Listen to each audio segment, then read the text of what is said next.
આપણે ત્યાં પરમાત્માની પ્રાપ્તિના બે માર્ગ બતાવ્યા છે, જ્ઞાન અને ભક્તિ. મોકલનારને જે પકડી લે, મળી લે, એને પ્રાપ્ત કરી લે, એ ભક્તિ માર્ગ છે. અને પોતાને પ્રાપ્ત કરી લે, હું કોણ છું, એ જ્ઞાન માર્ગ છે. જ્ઞાનમાં ઈશ્વર તરીકે પોતાએ સ્થાપિત થવું પડે. અહમ બ્રહ્માસ્મિ, તત્વમસી, અયમ આત્મા બ્રહ્મ. આ બધા વેદના સૂત્રો છે. એટલે પોતાની જાતને હું કોણ છું, બસ તમને એક સાવ સાદી ભાષામાં કહું, સાવ સાદી ભાષામાં થોડું ધ્યાન આપો તો.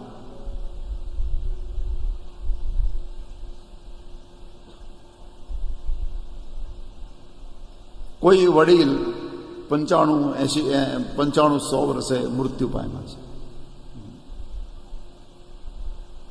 પછી એનું શબ પડ્યું છે.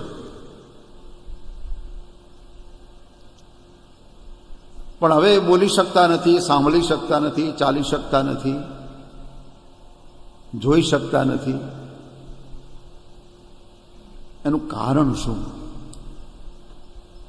તમારે મને જવાબ આપવો પડશે. એ 2 કલાક પહેલા તો બોલતા હતા, પણ પછી હવે ગુજરી ગયા છે. ડૉક્ટરે કીધું કે મૃત્યુ પામ્યા છે. પછી બોલે નહીં, ચાલે નહીં, જોવે નહીં, કાંઈ નહીં, બધી ક્રિયાઓ બધી પૂરી થઈ જાય. એનું કારણ શું? હવે કેમ બોલતા નથી, કેમ ચાલતા નથી, કેમ જોતા નથી? શું કારણ છે? જવાબ આપો.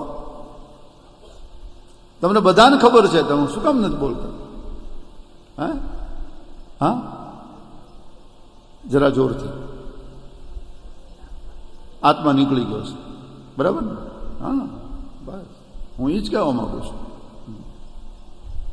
આત્મા નીકળી ગયો પછી બધું બંધ. હવે એ બોલશે નહીં, હવે એ ચાલશે નહીં, હવે જોશે નહીં. તો મારે તમને બધાને પૂછવું છે, એ નીકળી ગયા પછી બધું બંધ થઈ જાય તો અત્યાર સુધી જે કરતો હતો એ કોણ હતો?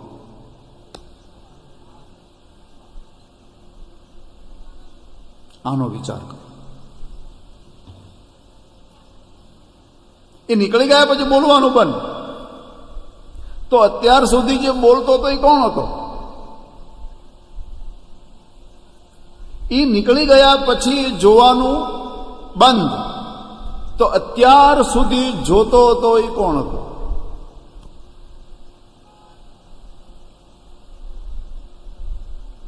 એ નીકળી ગયા પછી શરીરની બધી ક્રિયાઓ, તો અત્યાર સુધી જે ક્રિયાઓ કરતો હતો એ કોણ હતો? આનો રોજ વિચાર કરો. અને જ્યારે હું ઓળખાઈ જાય, હું કોણ છું, ત્યારે એમ કહેવાય છે બધી સાધના ત્યાં પૂરી થઈ જાય છે. આ યાત્રા કરીને માણસે પહોંચવાનું છે માત્ર પોતા સુધી, જ્ઞાન માર્ગમાં, અને ભક્તિ માર્ગમાં પહોંચવાનું છે ઈશ્વર સુધી.